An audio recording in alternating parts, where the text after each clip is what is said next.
ओम नमः शिवाय।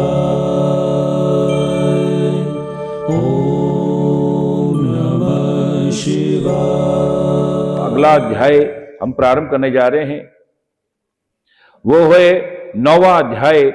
जो पढ़े सुनेगा इसे, वह होगा भाव से पार।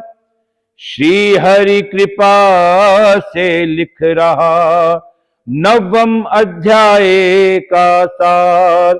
राजा पृथु बोले, हे श्रेष्ठ मुनि नारद जी, आपने कार्तिक मास के व्रत में जो तुलसी की जड़ में भगवान विष्णु का निवास बताकर उस स्थान की मिट्टी का पूजन करना बतलाया है, अतः मैं तुलसी जी के महात्म्य को सुनना चाहता हूं।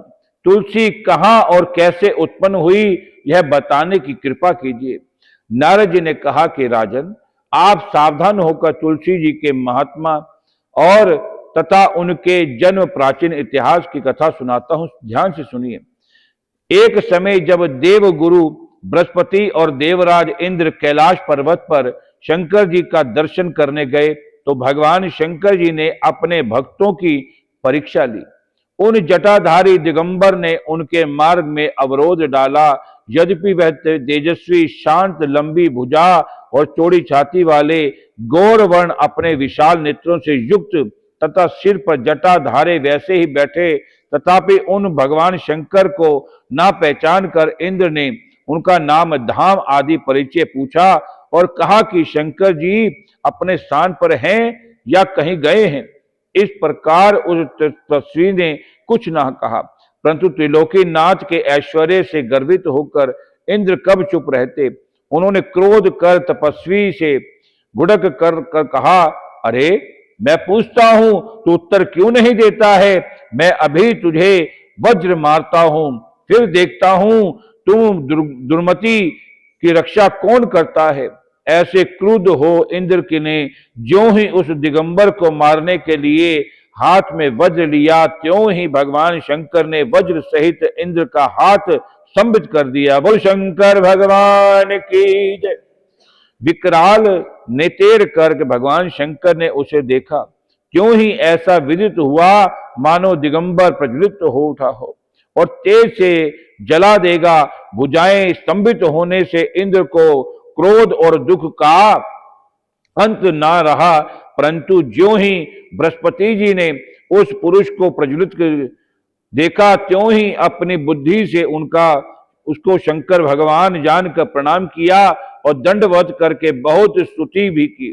फिर इंद्र ने भी भगवान शंकर से कहा कि हे दीननाथ, हे महादेव, आप अपना क्रोध रोक कर इंद्र के अपराध को क्षमा कीजिए।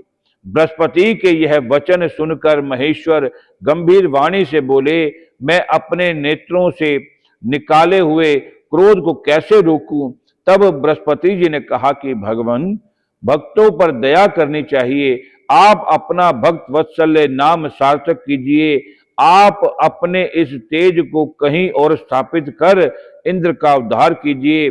तब भगवान शंकर ने बृहस्पति से कहा कि मैं तुम्हारी स्तुति से प्रसन्न हूं, जो तुम्हारे इंद्र को जीवन दान दिलवाया, और मैं विश्वास करता हूं कि मेरे नेत्रों में अग्नि अब इंद्र को पीड़ित ना करेगी।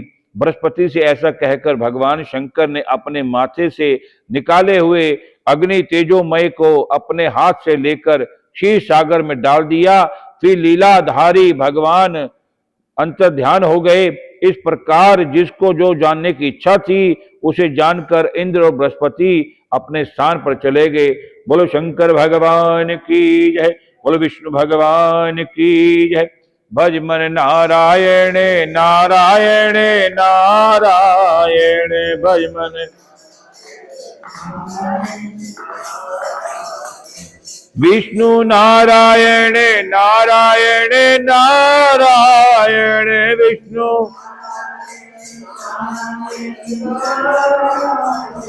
लक्ष्मी नारायण नारायण नारायण, श्रीमन नारायण कथा विश्राम होते है, सुनो वीर हनुमान।